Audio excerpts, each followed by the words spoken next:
तो बच्चों मेन बात है हमारा इन्वेंटरी टर्नओवर रेशियो कैसे निकलता है, बोलो। हाँ, कैसे निकलेगा बच्चों? Cost of goods sold divide by average inventory. तो हमारे पास मिसिंग क्या है, हमें ये चीज देखना है। तुम क्वेश्चन पढ़ के कंफ्यूज क्यों होते हो? सिंपली हमारे पास क्या अवेलेबल है, क्या अवेलेबल नहीं है। हाँ या नहीं? मुझे चाय बनानी है, इनके घर में गया हो तो मुझे क्या ढूंढना है? दूध, चाय पत्ती, चीनी, अदरक, इलायची वगैरह ना, मुझे हल्दी, नमक, तेल, मसाला देखना है क्या? तो इतनी सारी इंफॉर्मेशन भी अगर होगी तो मुझे एक्यूरेटली मुझे जो चाहिए मुझे वो ढूंढना है, बाकी नहीं देखना। तो मेरे पास क्या चाहिए मुझे? एवरेज इन्वेंट्री ना। तो एवरेज इन्वेंट्री की अगर बात हम करें तो एवरेज इन्वेंट्री ये कैसे निकलेगा आप लोगों का? Opening plus closing by 2। तो so far as your average inventory is concern, आपके पास इंफॉर्मेशन गिवन है। ओपनिंग इन्वेंट्री कितना है देखो क्वेश्चन में 25,000 एंड क्लोजिंग कितना है? दोनों ही 25 ना 35 ना। तो 25,000 ये हुआ आपका एवरेज एंड ये आपका हुआ 35 होल बाय 2। तो this is your 60 by 2 is equal कितना हुआ? 30,000। क्लियर हो गया? समझ में आया कि नहीं? पढ़े प्रश्न तो हो गया, समझ में आया कि नहीं है? तो ये निकल गया, क्या निकल गया? Average inventory. अब क्या निकलना बाकी है? Cost of goods sold. आप कॉस्ट ऑफ गुड्स सोल्ड तो +1 के बच्चे भी पढ़े हैं, फर्स्ट ईयर के बच्चे, बस याद करो। हाँ, कॉस्ट ऑफ गुड्स सोल्ड बच्चों मतलब क्या है? कॉस्ट ऑफ गुड्स सोल्ड का मतलब क्या है? कितने रुपए का सामान बेचा। मैंने क्या बोला? कितने रुपए का सामान बेचा। याद करो, मैंने तभी बताया था एग्जांपल के साथ। सपोज मेरा एक होटल है, स्नैक्स का दुकान है, मैं हर दिन समोसा, बड़ा, आलू चॉप बना के बेचता हूँ, उसको मान के चलो, ठीक है। तो आज रात को मैंने दुकान बंद करते वक्त मेरे पास कुछ आटा, कुछ बेसन, कुछ तेल वगैरह बच गया, तो उसको क्या फेंक दूंगा ना? अगले सुबह यूज करूंगा, हाँ या नहीं? तो सपोज बच्चों 100 रुपए का सामान बच गया है, वो जो भी हो मटेरियल्स बनाने के लिए, हो मैदा हो, बेसन हो, तेल हो, प्याज हो, जो भी हो गया। फिर सुबह मैंने क्या किया? इन लोगों से सामान खरीदा। तो ये ओपनिंग स्टॉक, ये क्या है? Opening stock. आज रात का जो बचा था वो कल सुबह ओपनिंग हो जाएगा ना। कल सुबह फिर से बनाने के लिए फिर से सामान खरीदा। सपोज मैंने क्या किया? 1000 रुपए का सामान खरीदा बबीता से, 500 रुपए का सामान खरीदा स्मृति से। हाँ, तो कितना हुआ? 1500। ये हुआ कैश में, ये हुआ क्रेडिट में। पर रिटर्न कर दिया स्मृति को 200। तो एक्चुअली कितना खरीदा? कितना का सामान खरीदा? नेट परचेज कितना किया? अब कोई बोलेगा सर आपने 1000 खरीदा, 500 खरीदा, एक्चुअली कितना परचेज मैंने किया? 1300। तो बच्चों ओपनिंग स्टॉक कितना था? 100। मैंने कितना परचेज किया? 1300। तो ये क्या है? Plus NP, net purchase. NP net profit मत ले जाना, क्या हुआ? ये नेट परचेज हो गया। तो पहला क्या हुआ? ओपनिंग स्टॉक समझ जाएगा तो अपने आप। कल रात को कितना सामान तेरे पास पड़ा था? 100 रुपए का। आज सुबह कितना खरीदा? जो भी खरीदा था रिटर्न करने के बाद कितना खरीदा? 1300 हो गया। एंड सामान खरीद के लाते वक्त डायरेक्ट खर्च कितना हुआ? लेके आएगा ना स्कूटर में, रिक्शा में, टेम्पो में, खर्च नहीं होगा, तो उसमें 10-20 रुपए खर्च होगा। हाँ, बनाएगा सपोज एकाइन का, तो एकाइन का पैसा ना बनी, ना बना नहीं, 120 ना बना नहीं कि नहीं लेगी। तुम आलू चॉप बनाओगे तो बेचोगे, समोसा बनाओगे तो बेचोगे, उसको बनाने वाला भी होगा ना। हाँ, फिर वो जो स्टोव चल रहा है, स्टोव में केरोसिन या गैस डालोगे नहीं डालोगे, तो वो खर्च होगा। वो सब क्या है? Direct expenses. क्या है? हमारे पास माल था 100 रुपए का, खाली रॉ मेटेरियल्स था। हाँ, हमने खरीदा 1300 रुपए का। खरीदना, हाँ, लाना एंड बनाने तक मुझे और खर्च हो गया कितना? 500 हो गया। समझ में आया कि नहीं? इतना का माल था, इतना मैंने खरीदा एंड इतना बनाने में खर्च हो गया। एंड बच्चों बच गया कुछ सामान, क्या हुआ? फिर रात को नहीं बचेगा क्या? पूरा जितना आता उतना खर्च हो जाता है। तुम्हारी मम्मी का भी आटा हर दिन पूरा नहीं खत्म होता है क्या?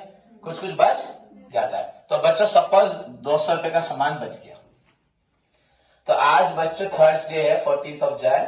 तो बताओ कितना रुपए का सामान आप लोगों ने दिन भर में बेचा?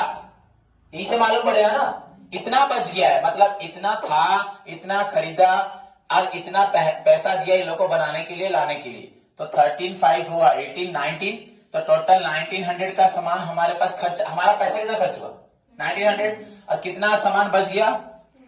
तो एक्चुअली दिन भर में हमने कितने रुपए का सामान बेचा है, कॉस्ट ऑफ गुड्स सोल्ड कितने का, हाँ या नहीं, हमें केते टंकार जिनिस बिक्री करिछु, हमने कितने का सामान बेचा है, that is important. Cost of goods sold कितना है 1700, कितने में बेचा है पूछ रहा हूं, कितने में बेचा है पूछ रहा हूं। वो तुम्हारा, तुमने सबको सारा सामान बेच दिया, अपना बक्सा खोल के देखो कितना पैसा पड़ा है, तो जितना पड़ा होगा वो क्या सेल्स, सुबह 0 रख देना, कुछ ही पैसा मत रखना। देख लो दिन भर में आज 3000 रुपये मिला है, हो गया, एंड कितना है कॉस्ट ऑफ गुड्स सोल्ड कितना है, तो प्रॉफिट कितना हो गया 1300।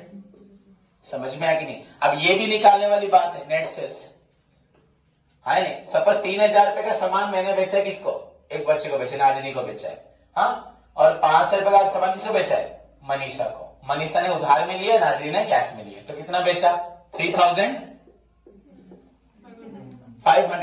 पर नाजनी ने क्या किया 500 रुपए का सामान रिटर्न कर दिया, तो एक्चुअली कितना बेचा है, तो सेल कितना हुआ 3000, खर्च कितना हुआ 1700, तो दोनों माइनस करने से क्या निकलेगा, ग्रॉस प्रॉफिट क्या होगा, ग्रॉस प्रॉफिट है, नेट प्रॉफिट नहीं है, और भी ऑपरेटिंग खर्च है, इनडायरेक्ट खर्च है कि नहीं है, तो ये निकलेगा क्या ग्रॉस प्रॉफिट। तो हमारे पास क्वेश्चन में क्या क्या अवेलेबल है और क्या क्या अवेलेबल नहीं है, देखो हमें निकालना यहाँ पे क्या है, cost of goods sold. Okay, हमें cost of goods sold actually कौन से प्लेस में हम कॉस्ट ऑफ गुड्स सोल्ड का फॉर्मूला यूज करते हैं, यहाँ पे हमारे पास ग्रॉस प्रॉफिट है कि नहीं है, कि नहीं है, क्वेश्चन में 20% है ना, ग्रॉस प्रॉफिट है कि नहीं 20%, मान के चलो वहां पे लिखा है ना, हाँ, उसने बोला when find out inventory turnover ratio when gross profit कितना है, ओके, तो ग्रॉस प्रॉफिट 20% है। यहां पे आपके पास क्वेश्चन में कैश सेल्स है, हाँ, क्रेडिट सेल है, और रिटर्न मतलब सेल्स रिटर्न क्या है। अब बताओ कैश सेल्स कितना है, क्रेडिट सेल्स कितना है 2 लाख, तो समझ रहे हैं ना, ये 1,50,000, ओके, उसका रिटर्न इनवर्ड 25,000, ये हमारे पास है। This is your cash cell, this is your credit sale, ये हुआ आपका रिटर्न इनवर्ड, हुआ कि नहीं हुआ, ओके। मुझे बस इतनी सी इंफॉर्मेशन से सॉल्व करना है प्रॉब्लम। अब याद करो बच्चों, मैंने अभी आपको तुरंत बताया, gross profit is equal to निकलता है net sales minus cost of goods sold, इसे कॉस्ट बोलते हैं, मालूम है ना, याद है ना, नहीं तो लिख देता हूं, तुम लोग अगर याद नहीं रख पाओगे, कॉस्ट ऑफ गुड्स, बच्चा कितने रुपए का सामान बेचा, that is cost of goods sold, कितने रुपए में बेचा, वो लैंग्वेज का सोचना नहीं, समझ में आया कि कितने रुपए में, what is the cost price of the goods sold, that is cost of goods sold, हाँ, what is the selling price of the goods sold, ये हुआ नेट सेल्स। कितने में बेचा, कितने का बेचा, तो हमारे पास ये है कि नहीं, देखो है ना क्वेश्चन में, हमारे पास ये है कि नहीं, ये भी क्वेश्चन में है, क्या नहीं है, निकल जाएगा। अगर हम इसको क्रॉस मल्टीप्लाई करें, cost of goods sold is equal क्या होगा, नेट सेल्स माइनस, होगा नहीं। अगर मैं बोलूंगा बच्चों 3000 रुपए में बेचा और खरीदा था 1700 में, प्रॉफिट कितना हुआ 1300। अगर मैं बोलता हूं बच्चों 3000 में बेचा और प्रॉफिट 1300 हुआ, 3000 में बेचा प्रॉफिट 1300 हुआ, तो खर्चा कितने में खरीदा था, नहीं हो जाएगा। समझ में आया कि नहीं है, एक ही बात सेम है ना, लगे मु 12 टका बिक्री कली 2 टका प्रॉफिट कली, ताहले खर्च केते करछि 10 टका, 10 में खरीदा होगा, तो आंसर निकल गया, cost of goods sold is net sales minus.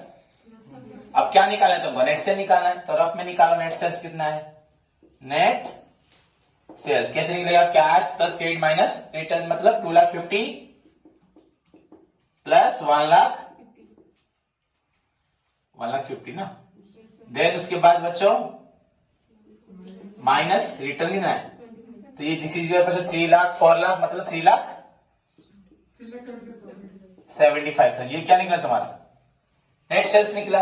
और क्या निकालना है हमें, ये निकल गया 3,75,000 माइनस क्या होगा, दिखाया नहीं केवल। और क्या चाहिए, ग्रॉस प्रॉफिट। प्रॉफिट किस पे निकलता है, सेल्स के ऊपर, किस पे निकलता है, तो ओके अगेन ग्रॉस प्रॉफिट कितना है, जीपी कितना है 20%, मतलब क्या 20% ऑफ, यूजुअली क्या होता है कुछ नहीं होने से हमें सेल्स के ऊपर ना, नहीं प्रॉफिट सेल्स के ऊपर ही होता है। तो 20/100 इंटू 3,75,000 हो गया। तो ये कितना निकला बच्चों, कैंसिल हो गया, तो ये कितना निकला 75,000 क्या निकला 75,000। तो प्रॉफिट है कितना 75, 3,75,000 में बेचा, प्रॉफिट हुआ 75। तो कॉस्ट ऑफ गुड्स सोल्ड कितना होगा 3 लाख। क्या निकल गया आंसर, हुआ कि नहीं हुआ, तो समझ में आया कि नहीं, इज इक्वल क्या निकल, ये this is your 3 lakh answer. तो हमारे पास क्या निकल गया, कॉस्ट ऑफ गुड्स सोल्ड क्या निकला, यहां पे कॉस्ट ऑफ गुड्स सोल्ड निकला 3 lakh, divided by average inventory क्या है 30,000। तो समझ में आया कि नहीं आया, तो कितना टाइम्स हुआ 10 टाइम्स। तो हमारा जो बेचने का 3,000 रुपए के स्टॉक को, ये 3,000 का स्टॉक है ना कॉस्ट ऑफ गुड्स सोल्ड, तुमने साल भर में, दिन भर में मैंने कितना स्टॉक बेचा, अभी जो हिसाब करा था 1700, वैसे साल भर में तुमने कितने रुपए का सामान बेचा है 3 लाख।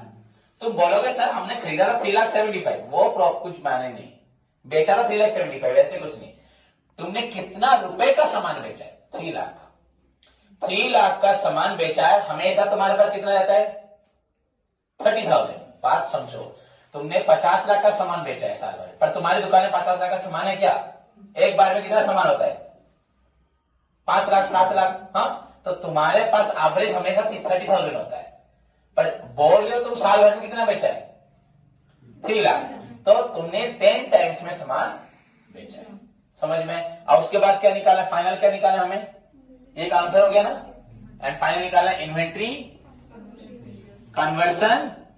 अब तुमने 10 टाइम्स में बेचा है, 365 दिन में तुमको 10 बार लग रहे हैं क्या बेचने में, तो एक बार बेचने में कितना टाइम लगेगा 36 डेज 37 डेज। क्या लिखा हुआ फॉर्मूला क्या, 365/ITR,